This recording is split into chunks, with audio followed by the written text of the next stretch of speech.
Chao pueblo, bienvenidos a este canal, bienvenidos a un nuevo episodio donde les estaré proponiendo, ¿no? Esta opción de calciomercato y ojalá que la directiva de la Juventus llegue a ver este video del por qué no traer a Kevin De Bruyne. Estaré hablando del por qué sí deberíamos traerlo y quizás el por qué no deberíamos traerlo y dejándolo en sus manos, que voten ustedes con sus comentarios sobre si sería una buena opción traer al belga a la Juve o no. Antes de empezar, obviamente los invito a que dejen ese me gusta, se suscriban y compartan tres cositas súper simples que es súper beneficioso para nosotros, no les cuesta absolutamente nada a ustedes y nos ayudan a llegar a muchísimos otros Juventini alrededor del mundo que todavía no han encontrado esta su casa. Entonces, ¿por qué Kevin De Bruyne? ¿De dónde sale esto exactamente? La cuestión es que el buen Kevin está terminando su contrato con el Manchester City y no renueva.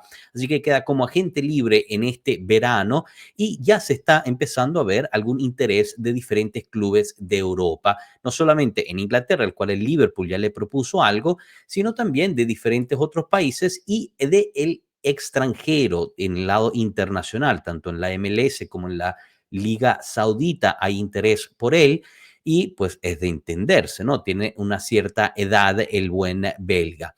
La cuestión es que en Italia también están activos sobre Kevin De Bruyne y lamentablemente no parece ser la Juventus la que esté activa sobre él. ¿Quién es en Italia que se está moviendo por él?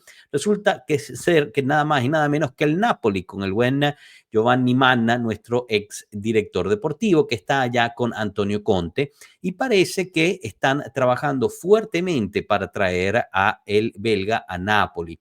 Ahora, esto viene de fuentes muy confiables como Di Marzio y Pedullà.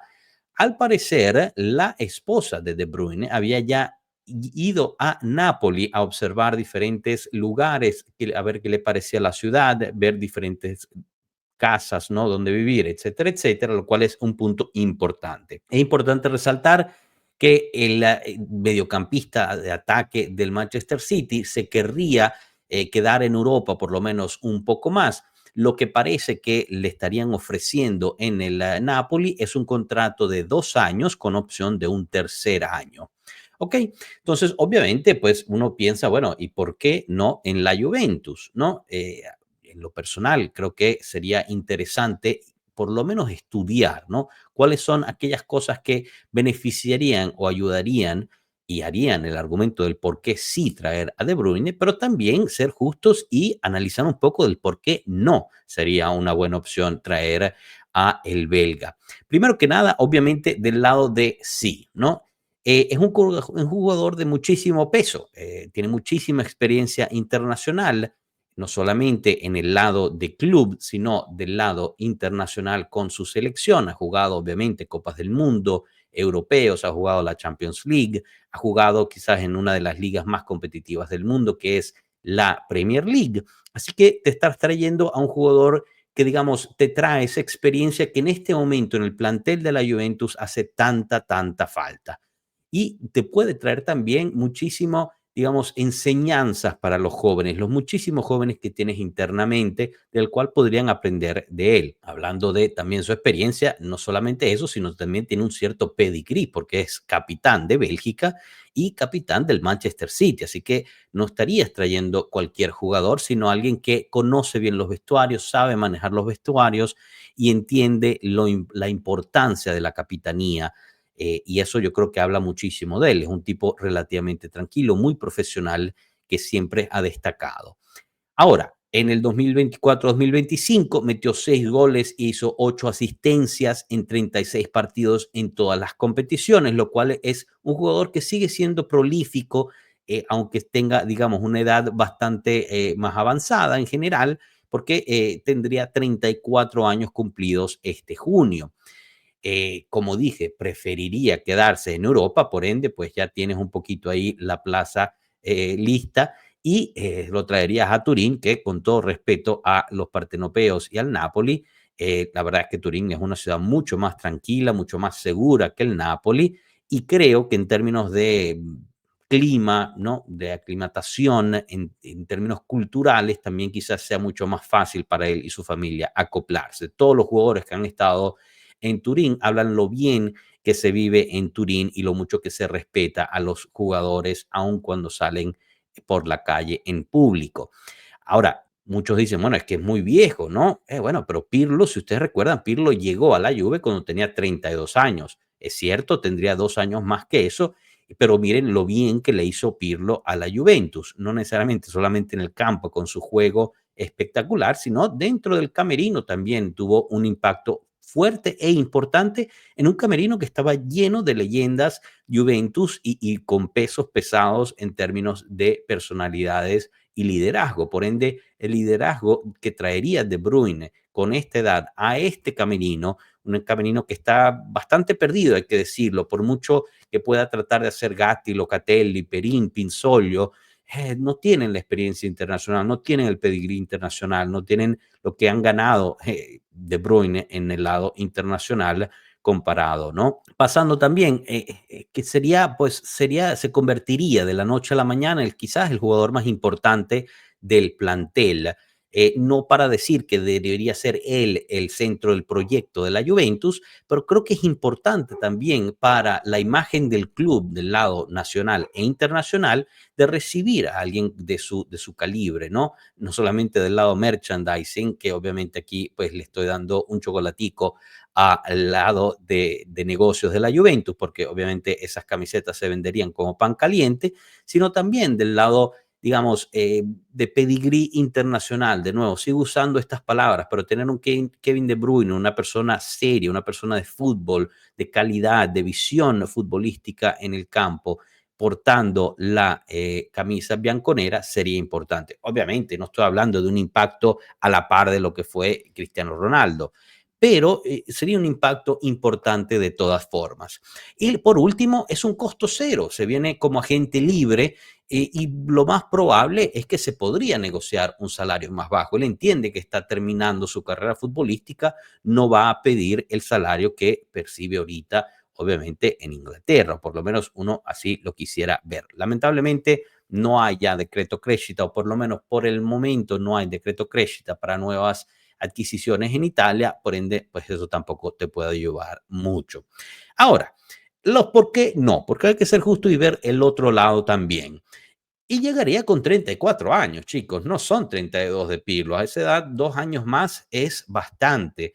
Es un jugador ya experimentado que sí, tiene su rodaje también, pero se está empezando a ver las costuras. 34 años es bastante y depende, ¿no? Si estás hablando de un contrato de 2 años más la potencial de extenderlo por un año más, pues estás ya llegando a 36, 37 años, que si uno lo compara con Buffon, bueno, no son nada, pero ojo, Buffon era portero, estamos hablando que cubre en el campo una de las posiciones donde más se corre, donde más, digamos, ejercicio y condición física es necesaria. Por ende, se necesita un jugador que sea tipo a la Pirlo, ¿no? Que no corra tanto, corra de forma inteligente y use más el pase del balón, lo cual tiene De Bruyne, pero viene con 2 años más. Por ende, te estás trayendo a alguien, digamos, bastante ya pasado en edad, bueno, no pasado, eso no es justo, ¿no? Pero digamos, más mayorcito, pues quizás no sería suficiente. Hay que ser sinceros y ha caído en rendimiento en los últimos años, porque si lo vemos, ¿no? Ya cité que este año en 36 partidos, 6 goles, 8 asistencias en todas sus competiciones, comparado con los años anteriores, eso es muy poco. Es más, el año pasado, que jugó aún menos partidos por lesiones, tuvo mejores números en goles y asistencias. Así que también la calidad de De Bruyne ha venido decayendo y se nota no solamente en la Premier League, sino cuando juega con la selección nacional. Es un jugador que está empezando a ir al camino del retiro. Hablando de las lesiones, pues es uno que no es totalmente sano, ¿no? En el 25, 2024-2025, se perdió 44 días por lesión. En el 2023-2024 se pierde 151 días por lesión, casi la mitad de toda la temporada. La temporada 22-23 es mejor, 13 días de lesión por lesión perdidas, 21-22, 56 días y 20 y 21, 66 días perdidos por lesión. Así que es un jugador que tiende a lesionarse y está empezando a tener lesiones importantes musculares que normalmente tienden a tomar más tiempo. nosotros sabemos perfectamente cómo funciona el J-Medical y la situación de lesiones en la Juventus, ¿no? Alguien como, para dar un ejemplo que viene de la Premier League, Douglas Luiz en 5 años solo perdió 30 días por lesiones, llega aquí y lleva un año lesionado. Uno como él, una edad más avanzada, que ya lleva perdiendo varios días por lesiones en la Premier League, llega aquí y ¿qué va a pasar? ¿No? Tampoco es que tenemos que tomar ese riesgo porque va a ser un costo importante. Hablando de costos, su salario actual es de 24,4 millones brutos, que equivale a unos 13,5 millones netos. Eso es un salario altísimo para la Juventus, altísimo. Es más alto de lo que gana Dusan Vlahovic ahorita y ya sabemos que la Juventus no puede mantener el salario de Dusan Vlahovic y lo va a vender en el verano. Claro está, como decía, es probable que baje su salario para poder llegar a la liga y seguir jugando en Europa, pero ¿cuánto más va a bajar su salario? Baja de 13,5 netos a 10, a 8, a 9. ¿Vale la pena pagar esa cantidad de dinero por un jugador que tiene muchas lesiones, está, digamos, en los finales de su carrera con una edad avanzada? Porque en resumen, realmente no podemos arriesgar otra gran compra, una gran apuesta que venga a retirarse aquí, ¿no? Quedamos muy mal sabor de boca con Di María y Paredes, por ejemplo, que bueno, al final ellos siguieron jugando en otros lados y les fue mejor, lo cual pues habla más de la situación que por qué es lo que pasa internamente en la Juventus, que estos jugadores no pueden resalir, o como ha pasado también este año, ¿no? En la Serie A, con el Como, la Roma, ¿no? Apostando por jugadores ya con, digamos, bastante kilometraje encima, que al final, en un caso, ni siquiera llegó a jugar mucho, después de una lesión termina retirándose del fútbol a mitad de temporada, en el otro juega un año y ya decide que se quiere retirar. Por ende, es una apuesta importante también para una Juventus que todavía pues no sabe ni siquiera cuál va a ser su presupuesto para ir hacia adelante en cuanto al próximo año. Pero en general, y mi opinión, ¿no? Obviamente, pero no los quiero tampoco influir en sus respuestas. Yo creo que los pro es más que los contra en este particular. Creo que lo que él traería dentro del vestuario y lo que podría enseñar en el campo y servir de ayuda para muchísimos de nuestros jugadores, tanto en términos de liderazgo, técnica, táctica, fútbol, sería mucho mayor de quizás las cosas que podrían causar problemas. Claro está, al final del día, como todo calciomercato, estos son apuestas y algunas veces le pegas y algunas veces no. Así que chicos, los invito a que por favor me pongan en el comentario qué opinan al respecto. La Juve y Giuntoli o quien vaya a ser el director deportivo de la Juve debería tratar de robarle este fichaje al Napoli. No es que decir que ya está listo, pero son quienes parecen estar más encaminados y les gustaría ver a De Bruyne en Turín jugando para la Juventus. ¿Qué otras cosas positivas y o negativas pensaron o piensan al respecto de una llegada del belga que quizás a mí se me hayan pasado y no las anoté aquí? Muchas gracias por su atención. No se olviden de dejar ese me gusta, suscribirse y compartir. Nos vemos en la próxima. Hasta luego, pueblo. Chao.